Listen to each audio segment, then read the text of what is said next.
Welcome to this edition of Healthline. I'm Dr. Kevin Soden. Walk into the produce section of any grocery store and you'll likely see the word organic. Is it hype or is it really better for us? Today we'll meet some experts who can help us clarify what is and what isn't organic and why it's so important to know where your food comes from. Crabtree Farms lies in the shadow of Lookout Mountain in downtown Chattanooga, Tennessee. This tranquil urban farm is part of a growing movement in the U.S. We call it community-supported agriculture, and they're popping up all over the nation. It's where farms are being reclaimed and being used again, employed to actually have local foods produced on a local level for families. For Christine and Bernard Seaman, buying locally grown organic food just made sense. If you support your local farmers, they're going to have the freshest food for you from a known source. And by doing the local produce and the local growing, we're kind of taking back control of our food source. Which isn't a bad idea. Knowing how your food is grown and where it comes from impacts its taste and quality. It's 1,000 miles fresher than something that's going to be shipped in, picked green, and by the time you get it, it's lost all its flavor, not to mention the nutritional value that you're actually seeking in the first place. That storage time, that transportation time, during that time, you do see a general, what's called a post-harvest nutritional loss. So the closer you eat foods to when they're actually pulled from the garden, probably in general the better flavor and the higher nutritional quality they're going to be. Bernard and Christine have taken freshness to a new level. They not only buy their food from Crabtree, they are starting to grow it here as well. I never liked gardening when I was a teenager, but I really do like gardening now. I like getting out, and I even like pulling weeds. It's kind of like meditation. But it really is satisfying to put a seed in the ground and have it come up and then harvest something that you can bring home and wash and put on the table.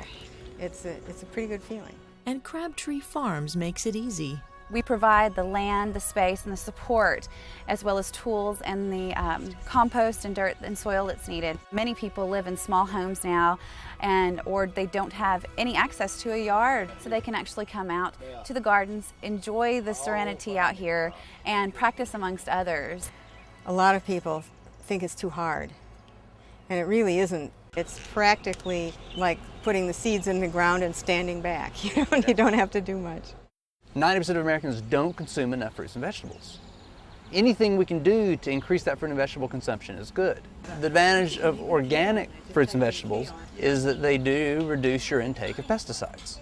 Nutritional studies are full of buzzwords like antioxidants, organic, and pesticide-free. But what really matters is it's the whole food that counts, and that you really don't just need the lycopene out of the tomato. You need the whole tomato. You don't just need the beta-carotene. You need the whole carrot. But does a healthy food make a healthier body? Christine was recently diagnosed with lymphoma, and for her, eating organic is another weapon in the fight against cancer. Last year I was diagnosed with lymphoma. A lot of my interest in organic produce right now and other sorts of things for healthy living is been enhanced by that whole experience. I think it's given her more energy, and it gives her emotional support. The doctor had written that 50% of the cure with cancer is mental, and I feel that the organic gardening is contributing to that mental health, and that has helped her fight off this disease. The benefits of eating locally grown organic food reaches beyond the individual. The consumer should recognize that they are part of the food system and that the choices they make with their dollar do support a particular economy, a particular farm structure. So if they spend their money on local organic produce, then you're going to support local farmers who don't have to expose themselves and the environment to potentially dangerous pesticides.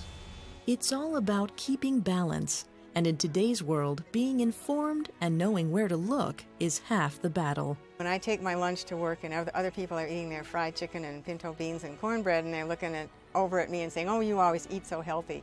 And I don't know whether that's a put down or not. I hope Christine really understands it's not a put down, and more likely genuine admiration for the way she takes control of her food choices. Today, we're going to help you get a better handle on your food choices by exploring the subject of organics. Joining us in the studio today is Dr. Joan Ordman, an internist who specializes in holistic medicine. Dr. Ordman, thanks for joining us. Thank you for having me. Tell me, what exactly makes a food organic? Organic is defined by the USDA Department of Agriculture. And if something is organic, it means that when it's been grown, that they have not used synthetic fertilizers. They may use other things like manure. And there's a whole list of other things that a farm has to abide by in order to be considered organic. And is there a real health benefit for organics? Well, that's debatable, and that's something that I think we can talk about more. There's no doubt that organic is better for the community, it's better for the world, there's less fertilizer runoff, but it gets a little bit more questionable when we talk about individual people. If you look at what the USDA says, they'll say no, but there's a lot of controversy, and I think other people would disagree with that. I, for one, also disagree with that. I think when we talk about organic, or rather things that are not organic, we're talking about toxic load on the body, toxic chemicals that we're now taking in, and then how that affects the rest of the body. Good, and that's what we're going to talk about in our next block for sure. So, okay. When we come back, we'll discuss the medical science behind organics and find out if it's really worth the cost. Stay tuned.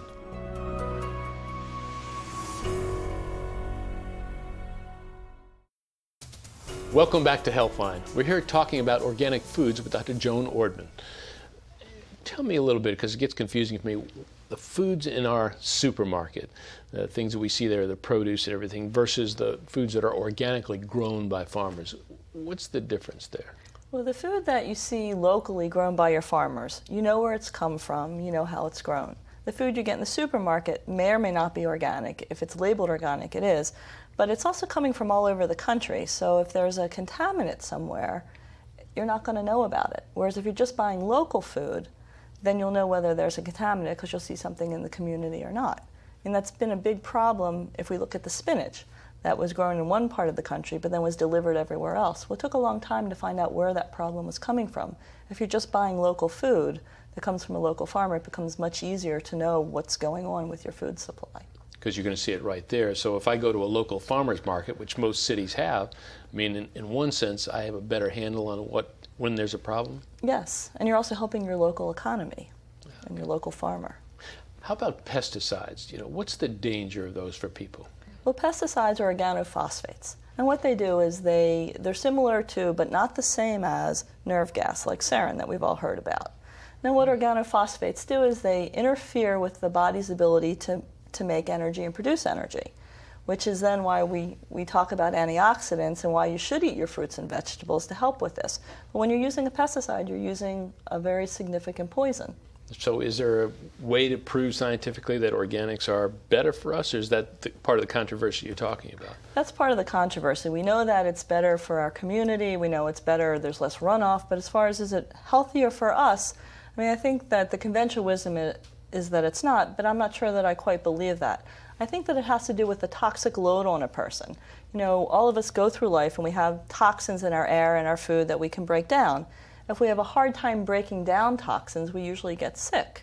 And if we're taking in more toxins by way of pesticides, then we may develop illnesses like fatigue, generalized malaise, other types of things like that. Then there's also the idea of bioidentical diversibility, meaning that the way you break down toxins may be different than the way I break down toxins. And I may genetically not be able to handle the load from pesticides as well as you do. And this is more theoretical than what we can actually prove, but I see this in my patient population all the time. And I'll bet you see in your patient population, the thought immediately hits me with this toxic substances like pesticides is medicines are toxic substances, and so that you're adding one on top of another, and there could be some interaction there. That's absolutely true, and there's been some very interesting case reports where a gentleman was on a relatively commonly used medication and then happened to go outside and cut his lawn. Well, he ended up with a debilitating fatigue, and what had happened is his lawn had just been sprayed with organophosphates, and the combination interfered with his ability to get rid of toxins in his body. So that is a very real concern. Good. When we return, we'll take a trip to a local Whole Foods grocery store to learn more about organic produce, so please stay tuned. Welcome back to Healthline, where we've been talking about organics. Let's hear from another person who's become a bit of an expert in this field. Sam Fromartz is the author of Organics, Inc., an in-depth guide to the history and practices of organic producers. I began this book because I was an organic consumer and I was buying the food. I wanted to find out more about it. Although high prices can be a deterrent, many organic consumers believe the health benefits outweigh the cost. A lot of organic farmers and organic entrepreneurs got into it because of a health scare in their own family or in their own life. I met a number of organic farmers who had cancer at a young age. They began to be very conscious of what they were eating and then became interested in how that food was grown. Organic milk is one of the highest growing sectors of the organic industry and one of the most popular. And I think the main reason is that consumers are concerned about two issues, antibiotics and synthetic hormones. Of course, with anything, different experts say different things, and that's true of milk as well. Some nutritional experts will say that there's no danger to the synthetic hormones that are in conventional milk. Others will question whether that's the case and whether it would be safer to avoid them altogether. Buying organic food is a lifestyle choice, one he feels is going to keep growing. Organics is really part of a larger trend, which is that consumers are looking for an alternative to conventional food. In the 1980s, the term organic was not regulated, and many products on grocery store shelves made false claims. But since the mid-90s, things have changed dramatically. The reason that the organic label was invented and that the USDA now has control of it is so that consumers could be assured that when they buy an organic product, it is in fact organic, that regulations stand behind it, and that you're breaking the law if you label it organic and it's not. Sam also feels, big or small, organic farmers feel a sense of responsibility to the environment and the people who live in it. I talk to a lot of organic farmers. I would say the vast majority of them really believe in what they're doing, that it's better for the soil, it's better for their farms, it's better for the land, it's better for the food. And so they're going to do it. And they would even do it in the absence of any label, of any regulatory regime, because they've seen the real benefits, in their own workplaces, on their own farm. So from an environmental standpoint, organics definitely have the advantage. But is that a real benefit to consumers as well? We're joined by Dr. Joan Ordman and Dr. Jerry Brust, an integrated pest management specialist from the University of Maryland. I have to ask you, Dr. Brust, what is an integrated pest management specialist? Integrated pest management is where we try to take several different pest management schemes, chemicals, biological control using insects to control insects, and cultural controls, put them all together into one overall program that reduces insect pests and does not rely on chemicals. It sounds like that. Are farmers really receptive to that kind of thing? It's a yes and no. More and more, it's increasing. There's pressure being put on the growers to reduce the amount of pesticides that they're using out in their environment. And in order to do that, they have to cut back on their insecticides. And IPM is one of the best ways of doing that. Yeah. Dr. Ordman, are there health implications in consuming non-organic produce, do you think? Personally, I think that there is. I think that it's better to go organic as much as you can. I think you're decreasing toxic load on your system, which means that there's a better chance that you can deal with what's coming at you in the environment. One of the things I notice when I go to the supermarket is that organic is clearly more expensive than non-organic. And I guess I'm wondering, how do you deal with that when people have fixed incomes? I'm really glad you brought that up. There's something called the Dirty Dozen, and it talks about the 12 fruits and vegetables that you should eat organic because they have the highest organic load. And if you cut out the 12 ones that are highest, you can cut down 97% of your pesticide exposure. Wow. So there is a way of doing this. Give me an example of some of those. Well, let me see if I can give you the whole list. Okay. It's apples, bell peppers, celery and cherries, imported grapes, nectarines, potatoes, pears and peaches, red raspberries, spinach, and strawberries. And that's the Dirty Dozen. Those are the ones, if you can, you'd really want to try to buy organic. Dr. Brust, compared to 10, 20, 30 years ago, are the pesticides different today than they were then, or potentially more toxic? Their mammalian toxicity is very low. Their time that they spend in the environment is very short. And that's the thing that got DDT, let's say, in a lot of problems. DDT's mammalian toxicity is actually very low.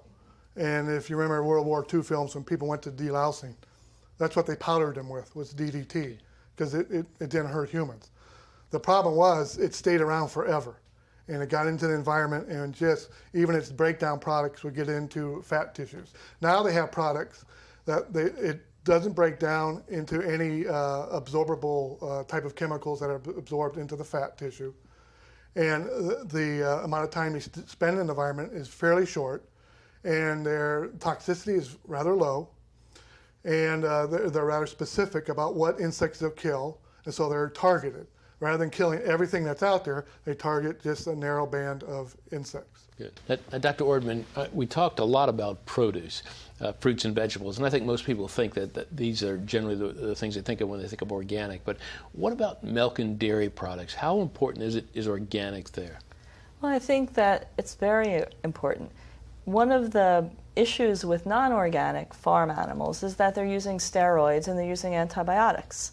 And that antibiotic and steroid then gets into our food chain and gets into us. And the higher up on the food chain you're eating, such as cows which are eating grass, or animals that are eating other animals, not only are you're getting it from all the animals that have eaten it below.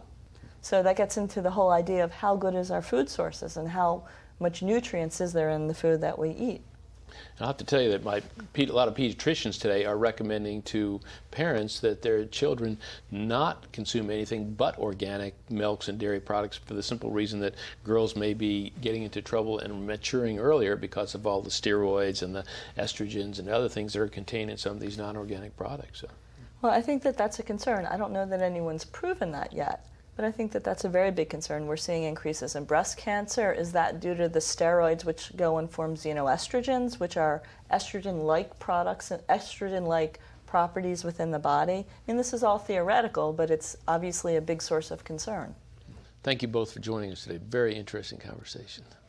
When we come back, we'll show you the differences between something that's organically grown and produce you might find at your local supermarket. So please stay tuned.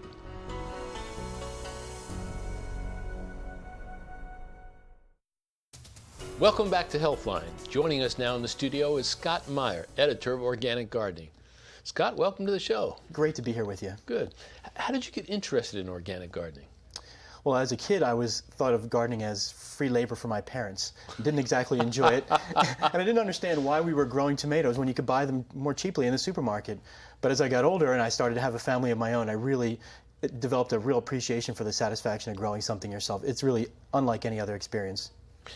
Now, why do you think organic is better than non-organic? I think organic is more satisfying because you really work with nature as opposed to combating it. That's typically what gardening is when you use chemicals. You read a label, you try to kill everything in sight and hope that you win. In organic, you're paying attention to what's happening around you. You're really involving yourself in the natural process, and there's a deep satisfaction that comes with that. It's also, the results of organic gardening are much better. You'll get a better product if you garden organically. And I see you bought some of the examples with you right here. I did. I went to the local supermarket and found both organic and non-organic produce, and I really was amazed to see how far organic products has come so that you see that you're getting quality that's as good as you would find even grown with chemicals, and of course what's inside is even better. So if I and some of our viewers out there obviously want to start their own garden, to do it organically, where would you go to get the kind of tips that they need to do it? Well, of course, I'd like to tell you that Organic Gardening Magazine is full of that kind of information. Good, that was a lob. Yes, or our website, organicgardening.com. Yeah. And you can also go to local farmers markets and to the CSAs that people are using these days. Those kinds of farmers know a lot about what works in your conditions, and gardening is really about what's specific to your climate. Ask people who know. The older person who's been gardening a long time is an excellent resource. You know, a lot of people live in condos and apartments, kind of downsized as their kids have left home. What can you grow in those kind of situations, on your balconies or other things?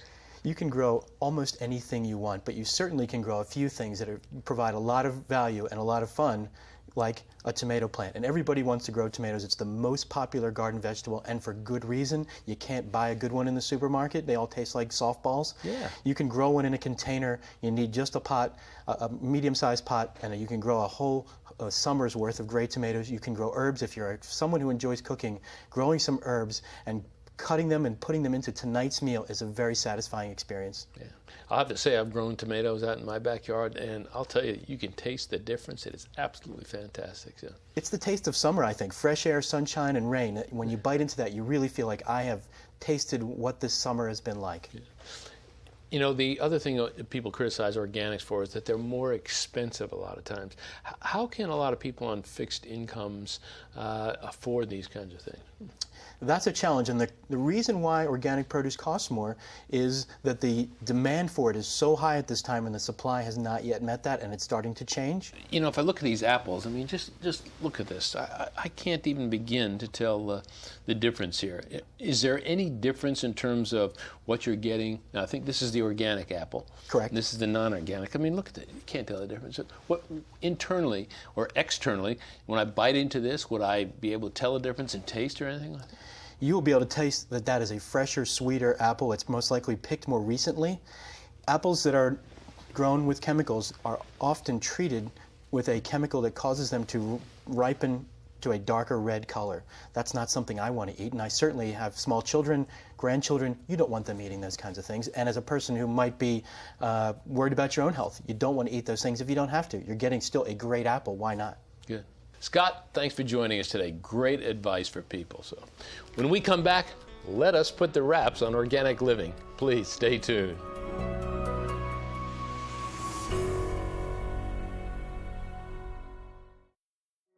Welcome back to Healthline. In the best-selling book Silent Spring, Rachel Carson wrote, "Sprays, dusts, and aerosols have the power to kill every insect, good and bad, to still the song of birds and the leaping of fish in the streams. They should not be called insecticides, but biocides."